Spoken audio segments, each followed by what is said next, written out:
Hey everyone, Dave Dudley here, FLW Pro, and I'm here to give you a swim jig tip that you probably have never given any thought to before. And it's how to tune your swim jig. And yes, I know it sounds a little bit crazy, but if your swim jig is not tuned correct, the same way you would tune your crankbait, it might run to the left, it might run to the right. The same thing happens with a swim jig. And if your bait and your movement is not moving at full speed, it's gonna cut down on your bites and you're gonna get less strikes if it's not tuned right. So let's get into it. Number one, the jig skirt is one of the most important things that you have to pay attention to. And what I mean by this is, everybody, as you can see, we got a full jig skirt, right? But what people don't pay attention to, after you catch a few fish or whatever, the skirt may get bulked up on one side. And this isn't exaggerated. There might be, let's just say, 30 strands on this side and 60 strands on this side. I'm just using numbers.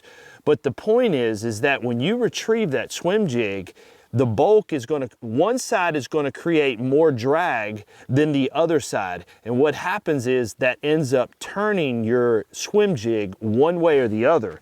And then if you have a movement trailer, instead of it being coming through the water like this way, it'll turn to the side and you'll have less movement. And anytime you're dealing with swim jig, it's more movement is the best when it comes to swim jigs. So when you are looking at your skirt, most skirts have rubber bands on them. Like, truly study your skirt, like from the front side to the left side to the right side to the back. Make sure your skirt is evenly. And even after you catch fish after fish, you truly, like a crankbait, have to tune your jig in the correct way. And another tip I like to give, as you can see, this has a flare, orange flare or chartreuse flare. Sometimes it may be black and blue. It may be, chartreuse and white or whatever. Whatever contrast, and what I mean by contrast is that we got a contrast of orange and yellow in there. If you're imitating bluegill imitators, you're gonna wanna take that skirt and where's the orange belly on a bluegill? So you're gonna wanna actually turn it down, okay? So now the orange belly, quote unquote, of this jig imitating maybe a bluegill, maybe a crawdad, it doesn't matter. Make sure you use, if you're using a contrast skirt, whatever you're imitating, make sure you have the contrast in the right. You're not gonna wanna put a white belly on the top of a white swim jig with chartreuse bottom. No.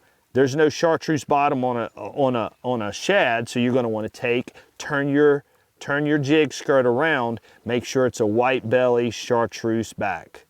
When rigging your trailer, one of the most important things you can do is make sure your skirt does not restrict your arms. And what I mean by that, if the skirt comes down past his arms, whatever trailer you may be using, that's restricting the arms. So his arms might not be moving quite as much.